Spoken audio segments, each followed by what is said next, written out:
भंडारा जिल्ह्यातून एक धक्कादायक माहिती येते। स्टील उत्पादक सनफ्लॅग कंपनीत पहाटे स्फोट झालाय। स्फोटामुळे यावेळी कामगार असलेले आठ जण भाजले आहेत। या जखमी कामगारांना तातडीने उपचारासाठी दाखल करण्यात आलंय। नागपूरच्या शुअरटेक रुग्णालयात त्यांना दाखल करण्यात आलं। पहाटे 3 वाजता हा स्फोट झालाय। स्फोटाचं कारण काय होतं ते अजून कळू शकलं नाहीये। भंडारा जिल्ह्यातील सर्वात मोठा स्टील उद्योग असलेल्या मोहाडी तालुक्यातील वरठी येथील या सनफ्लॅग कंपनीमध्ये पहाटेच्या सुमारास एक फर्नेसमध्ये ब्लास्ट झाला आणि या ब्लास्टमध्ये जे ज्वलनशील पदार्थ होतं त्यामध्ये जवळ काम करणाऱ्या 8 कामगार त्यामध्ये भाजलेत। त्यातील 3 कामगार गंभीर जखमी झालेत। या 3ही कामगारांवर त्यांना नागपूरला तातडीने हलवण्यात आले आणि त्यांच्यावर औषधोपचार करण्यात येत आहे।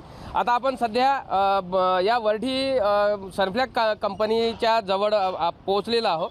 इथे नेहमीच या अशा पद्धतीच्या घटना होतात आणि इथलं व्यवस्थापन या पद्धतीच्या घटना दडपण्याचा नेहमीच प्रयत्न होत असतो। कुठलीही बातमी बाहेर येऊ देत नाहीत। असाच आज प्रकार इथे आज भंडाऱ्यामध्ये आता हा बघायला मिळत आहे। एकंदरीतच इथल्या प्रशासनाच्या संदर्भातही कामगारांमध्ये असंतोष आहे आणि आज या घटनेमध्ये नेमके किती कामगार भाजलेत याचा एकंदरीतच संख्या ही समोर आलेली नाही। प्रशांत देसाई, एबीपी माझा, भंडारा। एबीपी माझा, उघडा डोळे बघा नीट।